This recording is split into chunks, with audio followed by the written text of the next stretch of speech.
Life Audio. Welcome to Christian Natural Health with naturopathic Dr. Lauren DeVille.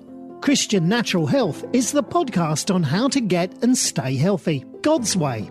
You'll hear topics on nutrition, exercise, sleep, avoiding toxicity, meditating on scripture, what supplements to take, stress management, defeating anxiety and worry, how to reconcile Eastern medicine approaches with Christianity, and a whole lot more. Now, here's your host, Dr. Lauren. Welcome back to another episode of Christian Natural Health. Today, I'm very thrilled to have Dave Stetzer with us. Dave has been an electrician by training, education, and experience for over 30 years. He joined the United States Air Force, attended electronics school at Keesler Air Force Base, at the time the world's #1 electronics school, and was given top secret military clearance, as much of the electronic equipment he worked on was and still remains highly classified. In 1975, Dave founded Stetzer Electric Incorporated, specializing in power control in industry, municipalities, and motor control centers, focusing his attention on power quality analysis and troubleshooting. This led to the founding of Stetzer Consulting LLC and the development of the Stetzerizer or Graham-Stetzer filter and microsurge meter in conjunction with the late Professor Martin Graham. Dave has been an Institute of Electrical and Electronics Engineers, IEEE, member since 2000. For his extensive and exemplary work and research, Dave was nominated for and now holds the IEEE senior member status. Welcome, Dave. Thanks so much for joining us. No, thanks for having me. Yeah. Okay. So I'd love for you to define the difference for our audience between dirty electricity and other types of EMF. Is it kind of qualitatively different, or is it kind of more the same? What's the difference? Well, normally when we talk about EMF, we're talking about electric fields and magnetic fields. That's like a force that kind of travels through space. Mm-hmm. Dirty electricity, it's high-frequency transients that are on your power line. If you remember in the old days, you don't remember because you're too young, but when we bought the computers, when we had computers and stuff when first came out, you always had your computer technician over there because he said, well, it was a spike that comes on the line. You know, okay. Basically what it is a transient. It's like a extra voltage spike that comes in and it takes out your chips. Well, then the computer, it happens so much that the SBMA, Computer Business and Manufacturers Association, they said, well, let's redesign a chip. So now they got what they call a SBMA curve, and you have to be able to, your chips have to take a certain amount of voltage for a certain amount of time. Uh-huh. But like Martin Graham, who used to say, well, we can't redesign a person, we can redesign a chip. Yeah. So, but it affects people. Uh-huh. And what happens is the dirty electricity, if you go back to your 7th grade science, remember the periodic table, you had the atom with the electrons, neutrons, okay. Okay, so you got these electrons. They're negatively charged particles. So if there's a positive transient going in the positive direction that's on the building's wires, and the electrons in your body are kind of attracted to it, so they start moving toward that. They don't leave your body. It's not going through space. Sure. But they get attracted, they start moving. Well, then, of course, it goes negative. Well, then they move back and forth. So you actually, it's called capacitive coupling. That's how it works. Okay. And you actually get this current flow in your body. Mm-hmm. Interesting. So I was under the impression, I guess, what I thought of as dirty electricity sounds like it must only be a part. I thought that it was when the electricity that's coming into the house, there's a bottleneck when it needs to be stepped up or stepped down for a particular device. So it sounds like that creates a bottleneck, and maybe that's a piece of it, but really it's more the surge when you have a spike here and there. Is that true? Or did I understand? Well, there's multiple spikes on the line. I mean, it's dirty. Okay. But you're kind of right. You just need a little clarification here. Okay, so it comes in and we have 120 volts or 240 coming into our house. Okay. So we have a computer that's running on DC current. Okay, so we have to take that 120 volts and turn it into 9 volts, 12 volts, or whatever our devices are, 5 volts, DC. So what we do is the current has this big sine wave, right? And so we use just portions of it. We're turning it on and off. Sure. And we create, it's called a switch mode power supply. In order to change the AC to DC, we have this problem. And things like a Dell computer, for example, a tower, that'll put 16.5 kilohertz back on the wires. Mm. Apple computers put 12.5 kilohertz back on the wires. Mm. Uh, you know, the smart meters, which is really bad, the transmitted signal now Mhm. has to be transmitted, so we have to have a DC circuit for it. So that'll put 50 kilohertz back on the wires. Okay. Okay. So, all right. And then, so once it's back on the wires, then it does what to our physiology? Why is this a problem for us? Well, then it propagates over long distances. It's Okay. there. It's dirty power. Somebody coined the phrase. Right. We wrote a paper on it. Martin Graham did, Mhm. on called a ubiquitous pollutant, but from UC Berkeley. But what it is high frequency transit. It affects the body or people's body, and it's on all the wires. Compact fluorescent lights, for example, light dimmer switches, things like that. But in in a in a city, for example, Mhm. we'll have like maybe one transformer for 8 or 10 houses. Mhm. So you can be in one house and you can go over to another house and vary the dimmer switch, and you can see the levels change in your house. So you see Oh, it's all wow. tied together. The grid is interconnected. And Uh-huh. so you can say, well, I don't have a smart meter, but yeah, but if your neighbors do, you're still getting affected. Interesting. Or if you got a computer or a light dimmer switch and your neighbors don't, you're still affecting them. Okay. Okay. And so when you talk about affecting, what does this mean from a physiological standpoint? Like what kinds of symptoms do we see? What's happening to the physiology that leads to the symptoms? Well, I'm not a medical doctor, okay, but I went to Russia and I spent a lot of time with some of them Mhm. and professors of medicine because they have the same issue, Yeah. okay. And the Right. Russians made weapons with this stuff, okay. Uh-huh. And so you've heard of like uh, that Havana syndrome, or the ringing in your ears, things like Yeah. that. Well, usually you can find 50 kilohertz when you get the tinnitus or tinnitus. Hmm. And I've always fallen to 50 kilohertz on the line, Hmm. and so but the United States Navy did a lot of research, and so did the Air Force as well. And most of that stuff was classified, but they have declassified it now. So they've got, uh, like the symptoms are quite lengthy, but it affects different people in different ways. And again, a lot of it's frequency specific. Hmm. Okay. Okay. But, you get headache, dizziness, nausea, difficulty breathing, insomnia, fatigue, muscle spasms, Hmm. pressure in or behind the eyes, heart palpitations, they got it like respiratory things like that. And in fact, if you look at um, chronic fatigue syndrome, Hmm. which there's no known cause or cure, Right. fibromyalgia, no known cause or cure, Hmm. ADD, ADHD, no known cause or cure, Hmm. they're the exact same symptoms as Hmm. radio wave sickness. Mm, So interesting. they overlay, which radio wave sickness, there's a known cause and a known cure. Right. Right. So it's exposure to higher frequencies. Sure. So if we went in and we remove those higher frequencies Uh-huh. and people get better, then Clearly, there's a obviously that's correlation. the cause. If you want Sure. to show that A causes B in Yeah. science, you remove A, B goes away. That's way. Right. Sure. There you Yeah. go. So, okay. So then, the fact that, as you were describing, that the flow of electrons, they're attracted to something that's positively charged, our body runs on currents. So Mhm. does this largely happen as a result of disruption of ions, like they're in the wrong place or they're flowing in the wrong way or something along those lines? Well, there's been a lot of research on that, Yeah. but you got to remember your body runs on current. You're absolutely right. But it's DC current, direct current, where the Mhm. electrons go from a negative charge to a positive charge. Okay. So if you got uh, a cancer cell starting to grow in your ovary, okay, there's a signal that goes from your ovary up to your brain, says, hey, there's something here that doesn't belong. Uh-huh. Okay, so the brain says, well, let me check it out. So it sends a signal back and it says, okay, yeah, that's right. I'll send something down there to kill it. Mhm. Okay, so that's always the electrons are moving in one direction, okay, Mhm. DC current. Now, the dirty electricity or, EMFs, things like that, is AC current, alternating. So like charges repel, unlike charges attract. So, Uh-huh. okay, so now we introduce the AC, we interrupt those signals, okay? Okay.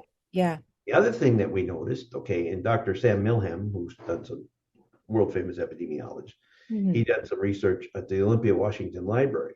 Mhm. And he took 12 people and he checked the neurotransmitters in Mhm. their urine. Now, you don't want to have any neurotransmitters in your urine. That information we're talking about that's being transmitted, it's transmitted on neurotransmitters. It's like the electrical grid of your immune system. But now, nobody had less than 300 neurotransmitters coming out in the urine for 12 weeks. Cleaned up the electrical environment, and they checked people for the next 12 weeks. Okay, but within 8 hours, nobody had more than 3 neurotransmitters in their urine. So it could be, is it affecting, the neurotransmitters, the signals aren't getting there? I mean, we've had people with autoimmune diseases, and then as soon as you clean up their electrical environment, their immune system goes back to work. Yeah. And I thought it was really interesting. And when he mentioned that he specifically was saying that it was the norepinephrine and the epinephrine that were on the low side, which implies that you're depleting your catecholamines because you're super stressed out by the fact that your body is exposed to all of this. I find that very interesting as well. So what might somebody look at in their environment in order to say, how likely is it that this is a problem for me? I mean, what kind of, just visually, I know sometimes you just have to measure, but are there any things you can specifically say that's going to be a dirty environment? Well, modern day electronic devices, okay? In 1972, we had an oil embargo, so we had to get more energy efficient.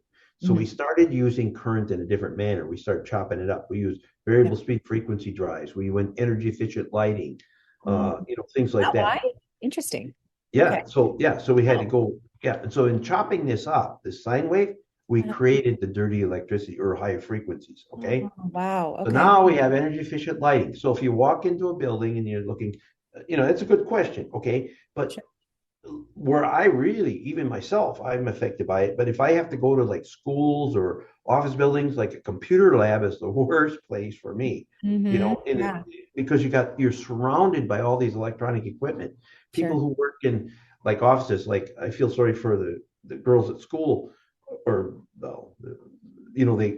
they try to make things as efficient as they can for them. So people come in to pay the lunch money. They got a computer in front of them. They got copy machines behind them. They got all this electronic equipment in this, and so then they wonder why they have migraines and they're really sick and things like that. So, but if you've got a modern day electronic equipment, I mean, there's hardly anybody that doesn't have it, and nobody is putting in non-energy efficient lighting and things like that. Like LEDs, they're terrible. Okay.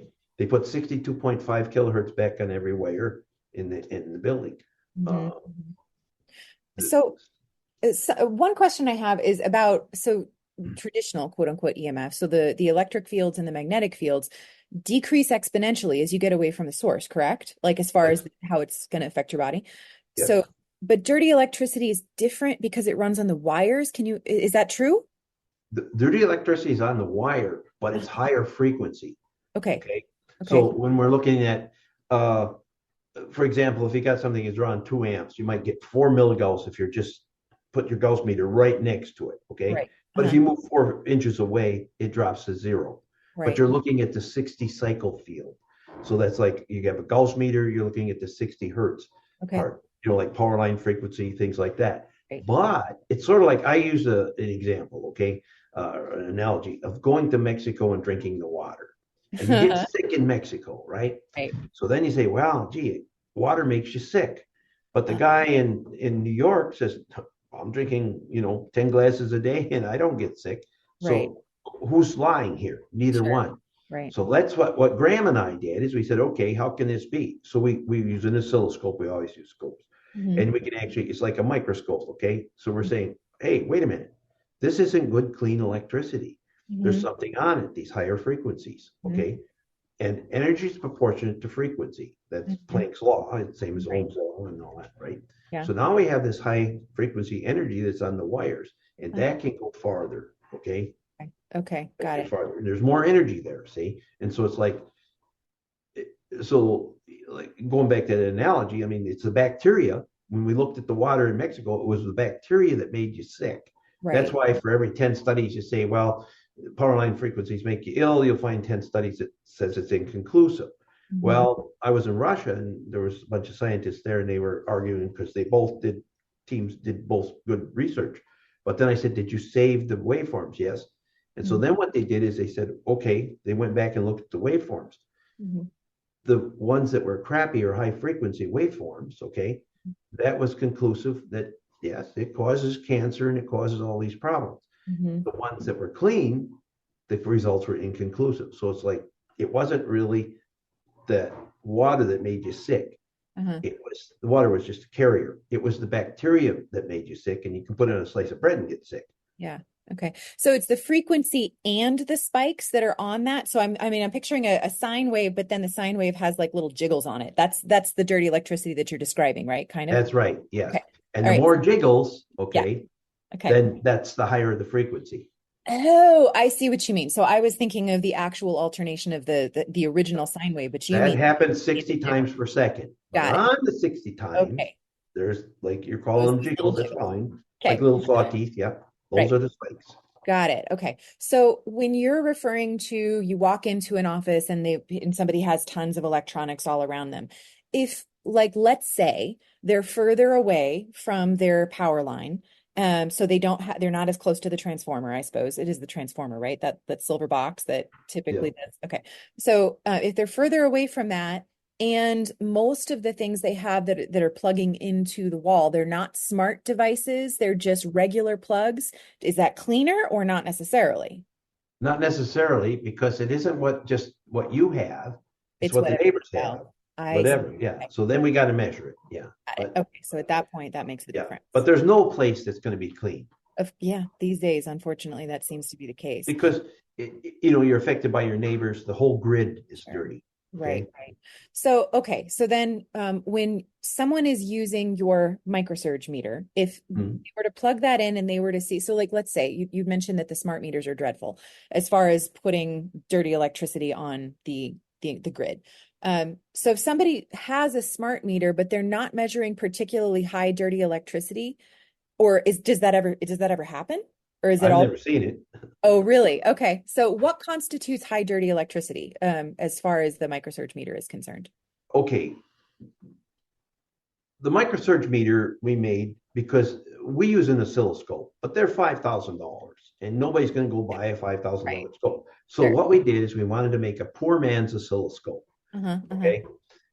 So that anybody could afford to, well, actually, okay. So, but an oscilloscope, it takes a lot of training and, okay. So let's make it as simple as we can and let's have a digital printout. Now, if you made the human body into an electrical model, you can look it up, it's Underwriters Laboratories model of the human body. The body will look like 3 resistors and 2 capacitors. So a capacitor is a short to high frequency. So any energy. Pause for just a second. Can you define those terms for us? Okay, a capacitor, it's an electrical component, okay? But it's a short for high frequency. In other words, high frequency will shoot across the capacitor, okay? All right. Yep. It's like a magnet to it, okay? Right. So what happens is if you get above 2 kilohertz, okay, the capacitors kick in.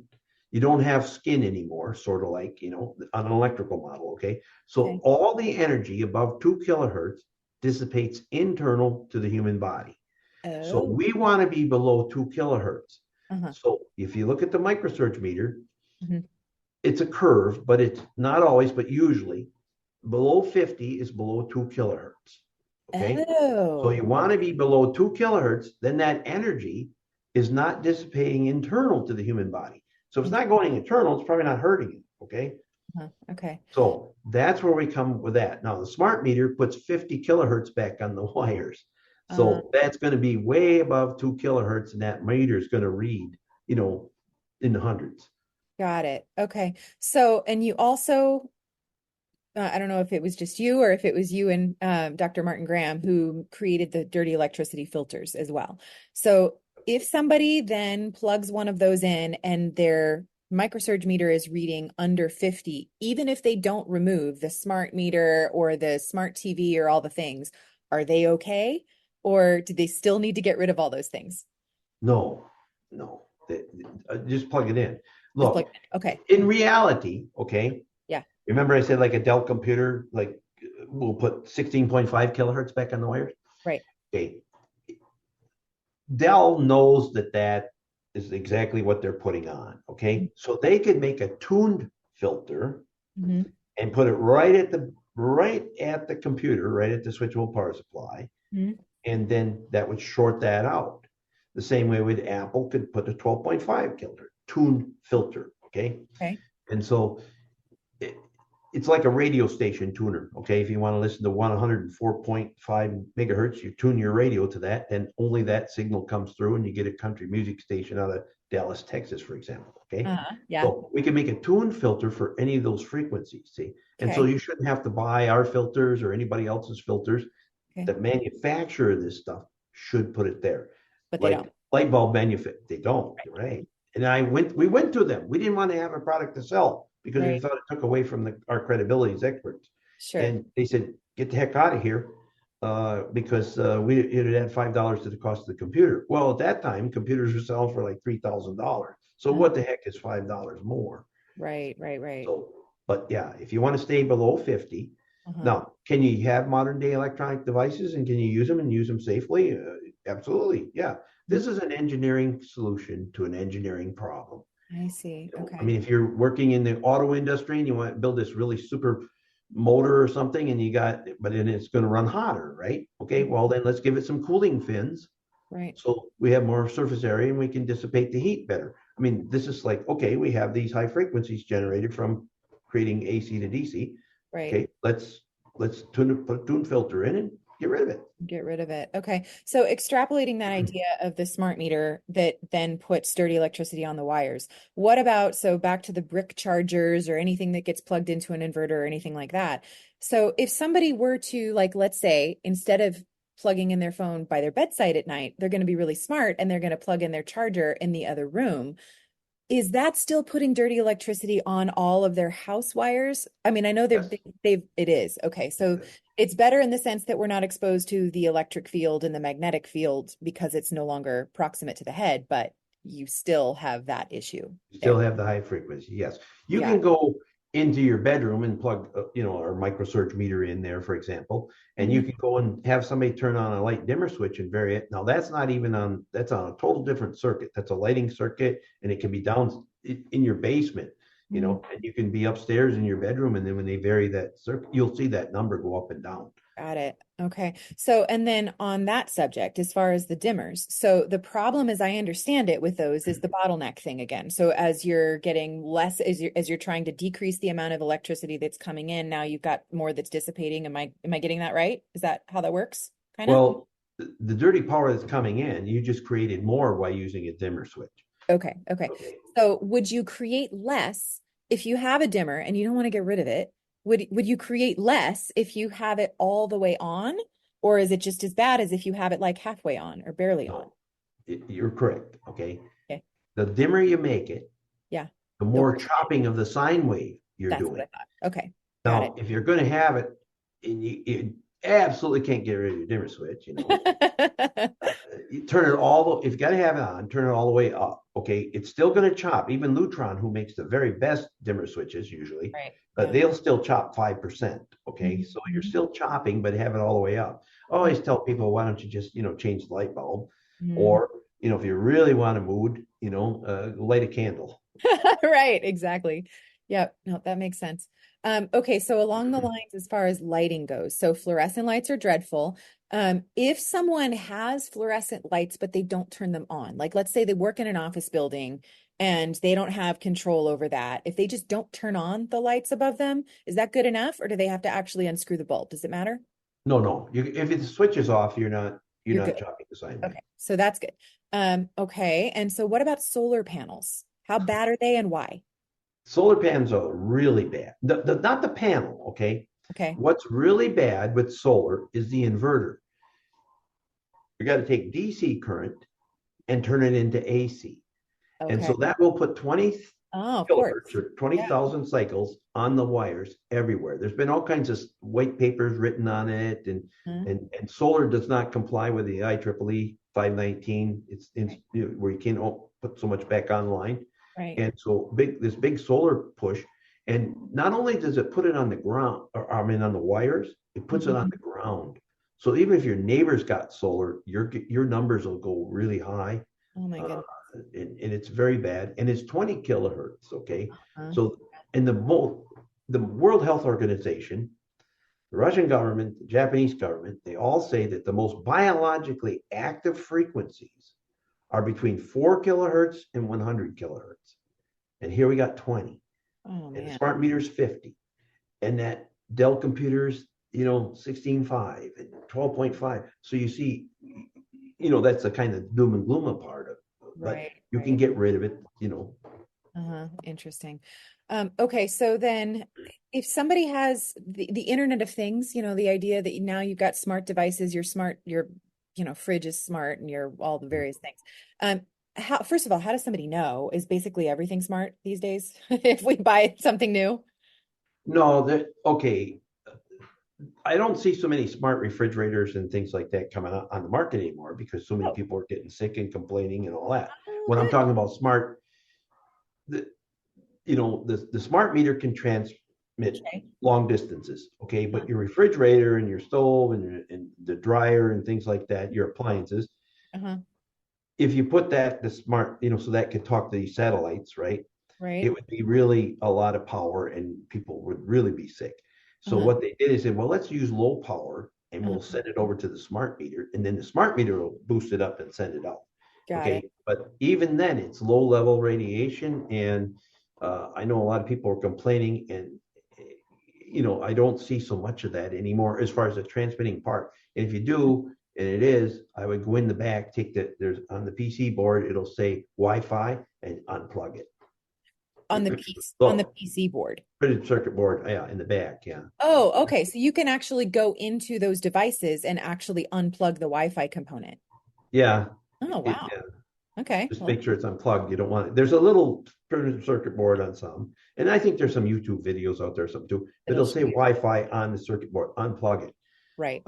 You don't look. When I buy a refrigerator, I want it to keep my food cold. Exactly. Like, why do we need all the rest of this? Why does the electric utility or the government or anybody else need to know what's in my refrigerator and those things? I just want to keep it cold. I want to put my clothes in a washer and push a button and come back in there clean, Yeah. So, in some areas, people will say, like the oscilloscopes apparently will read that the ground outside in neighborhoods can be dirty. Is that true? Am I understanding that correctly? Absolutely, yes. Okay. Yeah. Why? What's going on? How does that happen? The United States, North America, okay? Okay. We use what we call a grounded Y system.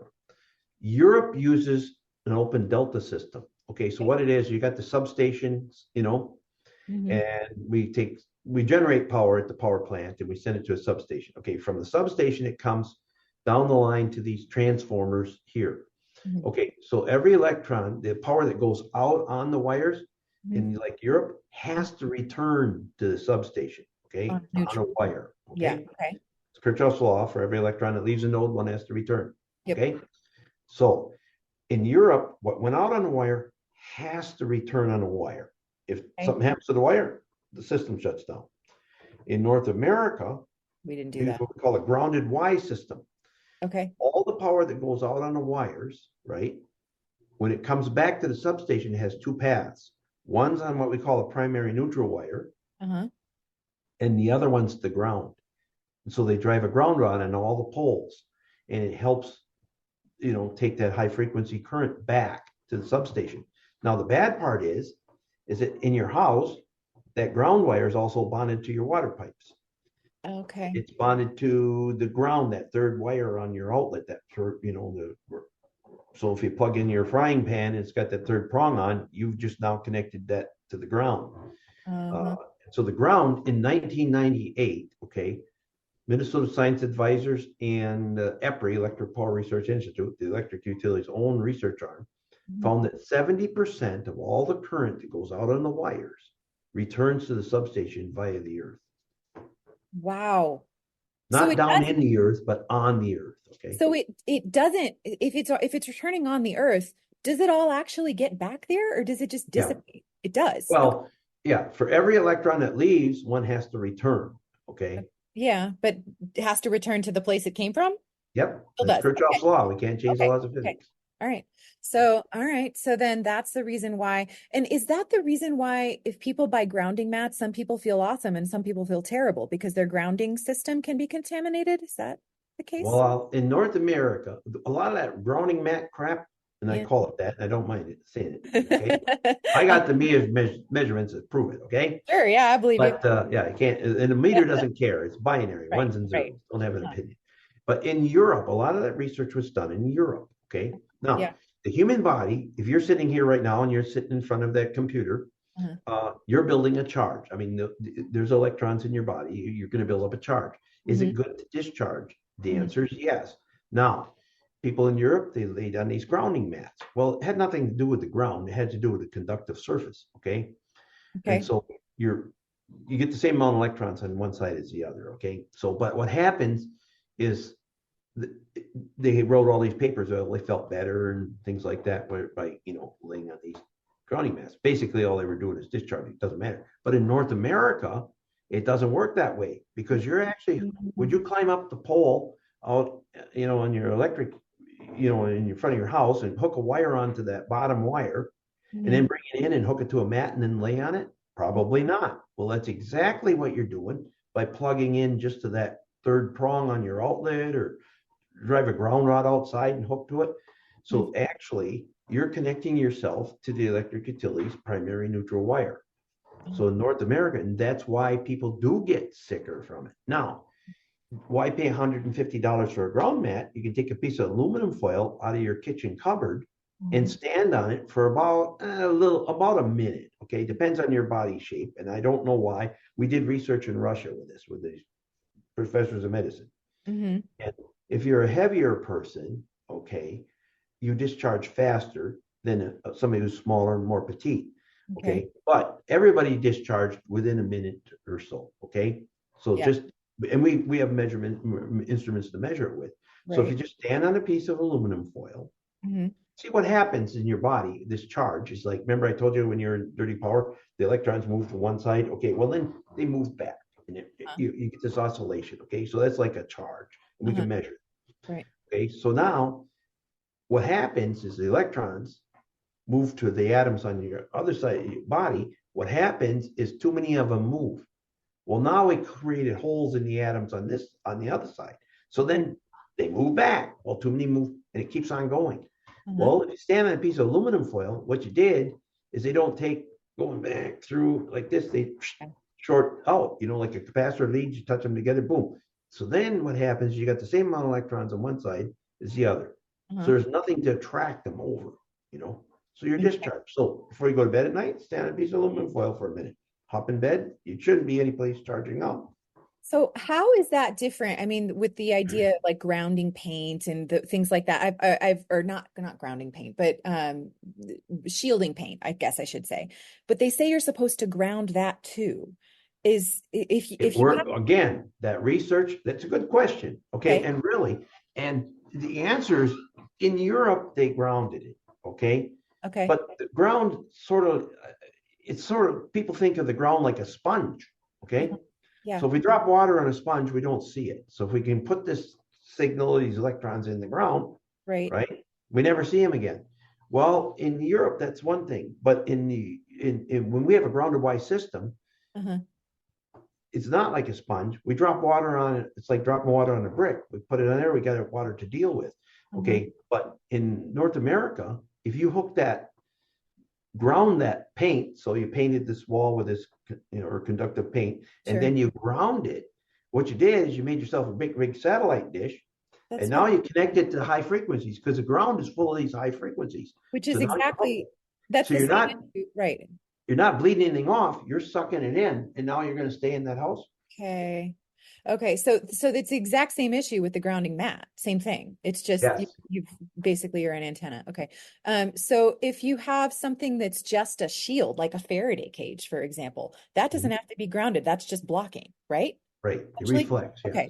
Got it. Okay. Got it. Yeah, no problem. I mean, if you're stuck somewhere, a hotel or apartment buildings, and like New York is terrible. You got Wi-Fi above you and below you and whatever, then you maybe have to get into like a Faraday's cage in your bed. That's fine. It'll block it. It's right.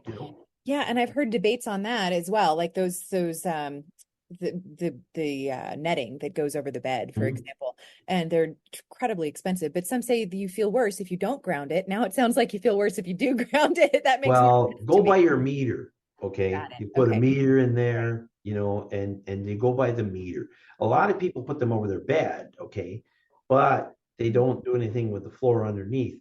And so the problem is that the guy downstairs has Wi-Fi or something or a phone or whatever, it's going up through and it comes up, and once it's in there, it can't get out, and now you not only get it from the side, from the bottom side, now it hits the roof and it comes down, hits the walls. So you become a little cage, like a little rotisserie. Yeah, absolutely. Got it.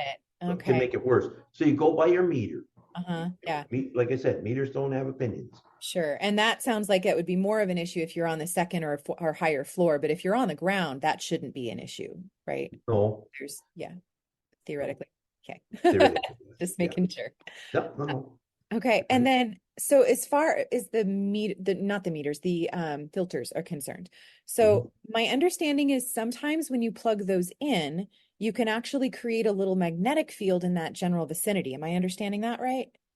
Okay. If you plug it in and you put the Gauss meter right up and you actually got to touch the filter, you're going to read 4 milligauss. Okay.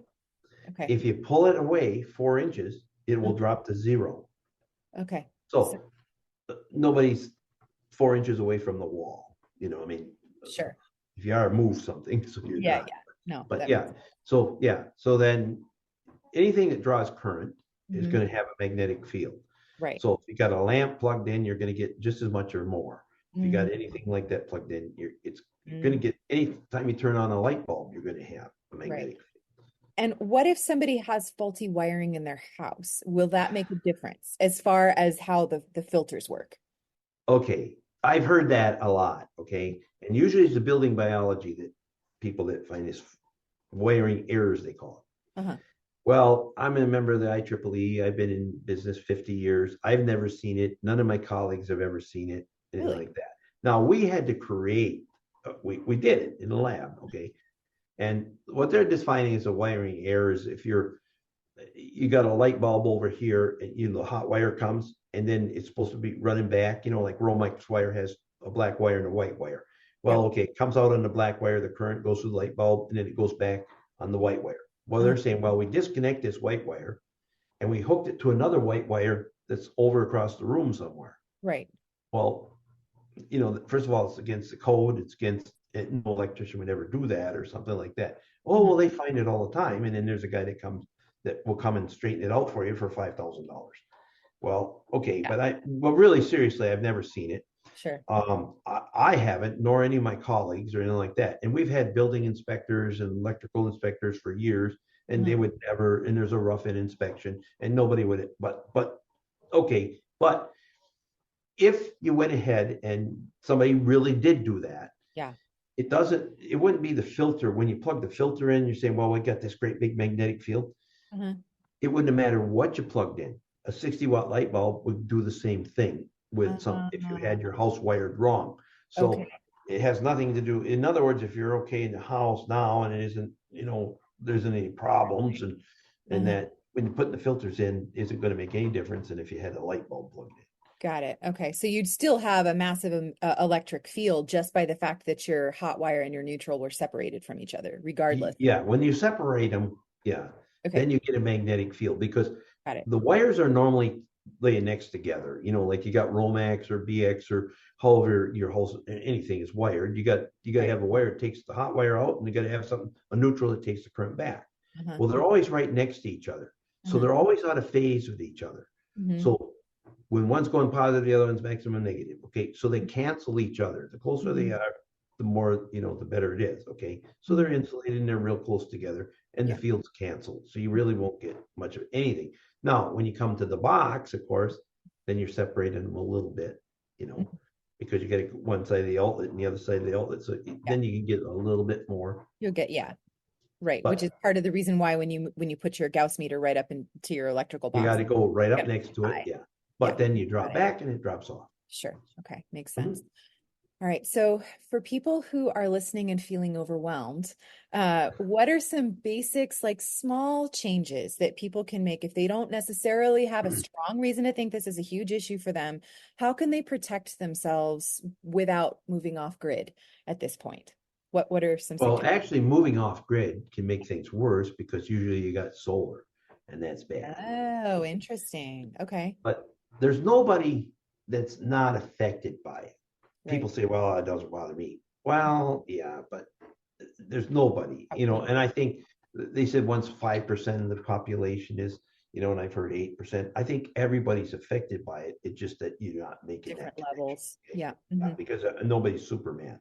Okay. So, try to, and I'm not saying you can't use your stuff, but, there's three things I worry about. Okay. One is what's on the building's wires. Okay. Mm-hmm. That you can put filters in and clean it up. Mm-hmm. Number two, I worry about what's coming through space. That's your Wi-Fi, the transmitted signals from the smart meter, things like that. And that usually requires shielding if you can, Mm-hmm. but that gets to be kind of expensive, Mm-hmm. and you better know what you're doing with it. So, so then you usually got to at least get some advice from somebody, on how to do it or something like that. You don't have to hire people to come out because most of the stuff you can do yourself. But if you get somebody, they'll, give you some advice of how to use it or do it, But again, you're going to have to, the biggest investment is going to be a meter. Okay. You're going to have to buy a meter because you got to make your decisions that way. Mm-hmm.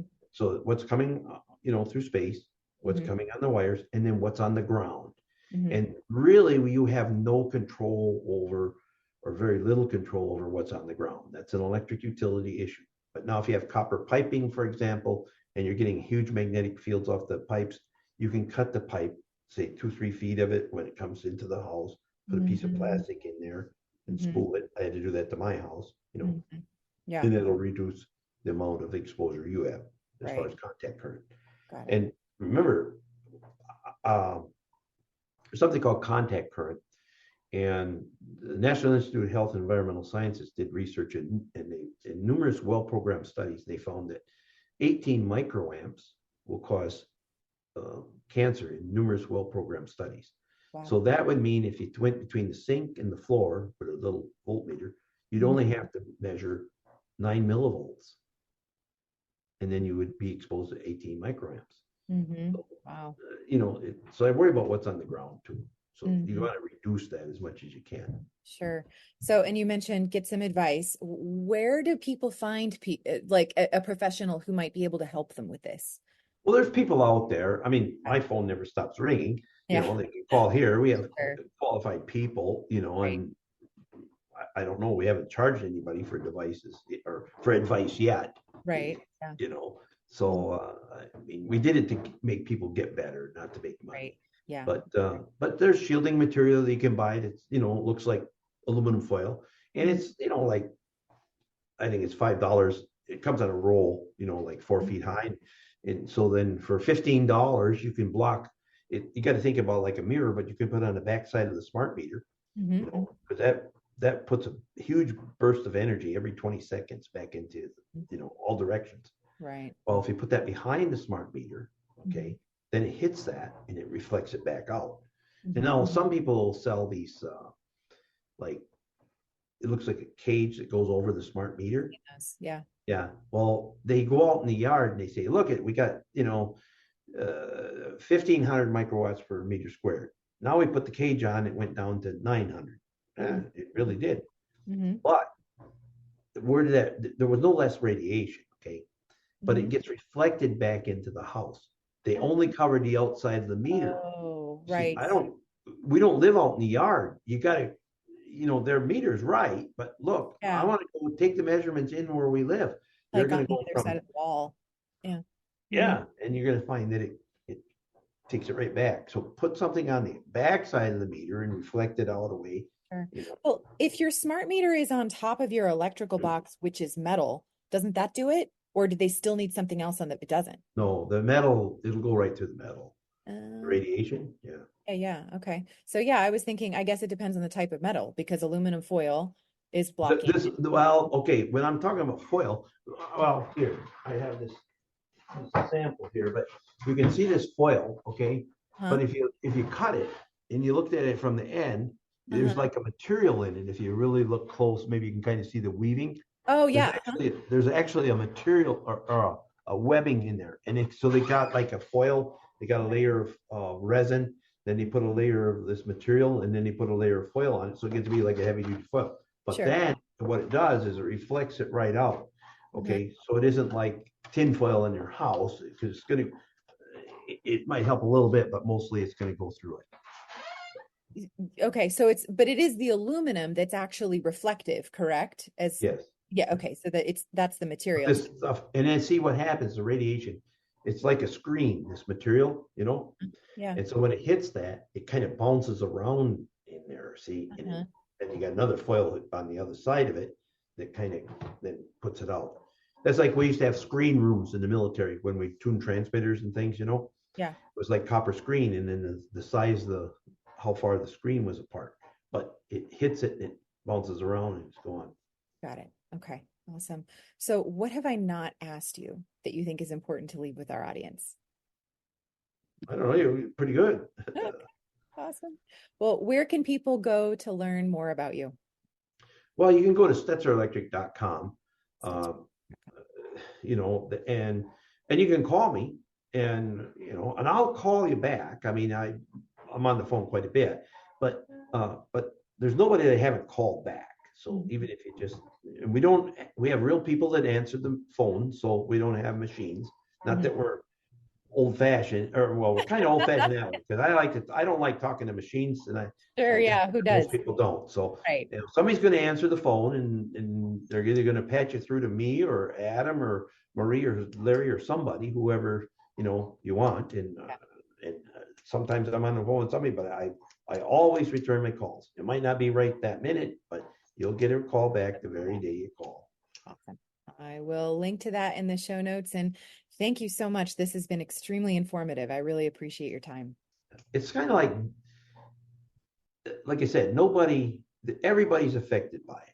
And I was in Russia, and there was an example the guy gave me, because I'm not a medical doctor, so that's the farthest thing from me. Okay, so they had to make things really dumbed down for me. And so they said, okay, if you got 3 people in the room and somebody brings a cat in, and we're all allergic to cats, okay, somebody might start wheezing, somebody's going to start, coughing or sneezing, and somebody eyes watering, and somebody's going to break out in a rash, okay, like that. So now we can go and we can take an antihistamine, and that'll help us. But the best thing to do is get rid of the darn cat. Okay? Right, sure. So our bodies aren't used to these fields, okay? They're man-made. And so your body, when you're around it, produces histamine. So it's like the guys with the cats. Everybody's body was producing histamine, but we didn't all have the same reaction, you see. Sure. So it's the same with this. And so the best thing to do, because your body really does produce histamine, you're actually like allergic reaction to these fields. So different people react differently. Okay? So then if you go ahead and you just get rid of it, clean it up, why go to the doctor? And really, chronic fatigue, fibromyalgia, ADD, ADHD, kids, when we cleaned up their electrical environment, okay, and I have to say that. I used to say, well, when we put the filters in. Well, okay, but I can't say that anymore. Well, you got to put them in. That's the first thing, okay? But you're still exposed now to things that we weren't exposed to before. I mean, the smart meters, we didn't have them. We didn't have Wi-Fi and things like that. So now you can put the filters in and you feel, okay, yeah, I feel really good, but I don't sleep too good at night. Wi-Fi is usually okay. So if you have to have it, put it on a timer. But, there's a lot of doom and gloom, but I always say, well, okay, there's an engineering solution to an engineering problem. And can we use it, and can we use it safely? And the answer is yes. There's methods that we can do to use it. Perfect. Sounds great. So I will link in the show notes to your website so people can get a hold of you, and really appreciate your time. Thank you. Sure. Thanks. Are you looking for a holistically minded healthcare practitioner who truly treats root cause rather than symptom suppression? Unfortunately, even in the alternative healing professions, this isn't a given. That's why I've created wholehealthdoctor.com, a resource to help connect patients to healthcare practitioners in their area who share a root cause philosophy. Alternatively, most of the practitioners listed also practice telehealth. So if there isn't anyone local to you, you can still find a great practitioner to help you regain optimal health. Go to wholehealthdoctor.com. That's wholehealthdr.com. Type in your location or just the specialty that you're looking for and find the practitioner who's right for you. Thanks for listening to Christian Natural Health. This show is run by you, so please write in with topic and guest suggestions for future shows. For more great content, subscribe to Dr. Lauren's blog at www.drlaurendeville.com or follow her on Facebook or Twitter at Dr. Lauren DeVille. If you enjoyed the show, don't forget to share it with your friends and give us a 5-star rating in iTunes. It really helps us to stand out so other people can discover great content as well. Have a great week and God bless you.